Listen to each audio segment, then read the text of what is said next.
আসসালামু আলাইকুম। আমি মোহাম্মদ মঞ্জুরুল ইসলাম চলে এসেছি বুড়িগোয়ালিন এলাকায়। এই দেখেন ছোট্ট একটি পুকুর। এই পুকুরের পানি দিয়ে এই আশেপাশে ধান চাষ করা হয়। এই জন্য ছোট্ট পুকুর করে রাখে এলাকার লোক, কারণ পানি লবণাক্ত, প্রচুর লবণাক্ত। এই কারণে মিষ্টি পানি ধরে রাখার জন্য এইটা করে। দেখেন পানি কতটা স্বচ্ছ, একেবারে সব দেখা যাচ্ছে পানি। এর ভিতরে আবার এই যে শাপলা ফুল ফুটছে, কত সুন্দর শাপলা ফুটছে, একটু দেখানোর চেষ্টা করতেছি। দেখেন এই ছোট্ট পুকুরটা, এই ছোট্ট পুকুর দিয়ে পানি সংরক্ষণ করে রাখে। পরবর্তীতে এই যে ঘেরে পানি দিয়ে এরা চাষাবাদ করে, এই হচ্ছে ব্যাপার। আর এই দেখেন শাপলা ফুলগুলো কত সুন্দর ফুটে রয়েছে, অনেক সুন্দর শাপলা ফুল ফুটে রয়েছে, দেখতে অনেক সুন্দর, অসাধারণ অসাধারণ। আর পানিটাই এত অসাধারণ, মানে পরিষ্কার চকচক করতেছে পানি, দেখার মতো। দেখেন একটু জুম করে দেখাচ্ছে, আসলে অনেক সুন্দর। আর আশেপাশের এলাকাটা একটু দেখানোর চেষ্টা করতেছি, কত সুন্দর এরিয়া।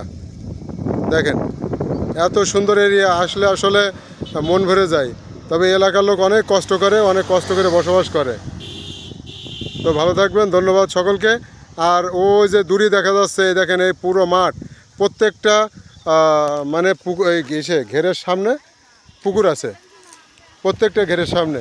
এই পুকুর থেকে ছোট ছোট মানে মানে মাছ চাষ করে। আবার এই দেখেন আর একটা পুকুর, এখান থেকে পানি উঠায় ওই আর একটা পুকুর।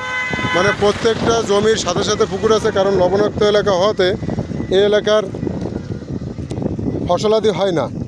এই জন্য এরা ছোট ছোট এই ডোবা তৈরি করে রাখছে। ডোবার তৈরি করে এখানে পানি সংরক্ষণ করে এই এলাকার যত ফসলাদি, এরা ফসলাদি উৎপাদন করে জীবিকা নির্বাহ করে। তবে শ্যামনগর অঞ্চলের লোক প্রচুর কষ্ট করে, এটা বাস্তব। তো দেখেন প্রত্যেকটা ঘেরের পাশে এক একটা করে ডোবা, পুকুর, মানে আমাদের বলে পুকুর, আর ডোবা তৈরি করা আছে। এখানে আবার মাছও ছাড়া আছে, কিছু কিছু মাছ দেখাও যায়। আবার এই যে শাপলা ফুলও ফুটে রয়েছে, অসম্ভব সুন্দর। আবার এই যে ঘেরের পাড়ে ছোট্ট একটি বাসা তৈরি করতেছে। এই বাসায় এই ঘের পাহারা দিয়ে রাখে। যখন এখানে পানি কম থাকবে, তখন এই পানিটা মানে দিয়ে ঘের চাষ করবে, জমি চাষ করে জীবিকা নির্বাহ করে। তবে এখানে ওই দূরে দেখা যায়, আসলে দর্শক দেখাইতে পারছি না, গরু ছাগল ছেড়ে দেওয়া আসে। এখানে অনেক মানে তারা কষ্ট করে জীবিকা নির্বাহ করে। তো ধন্যবাদ, আসসালামু আলাইকুম, ভালো থাকবেন।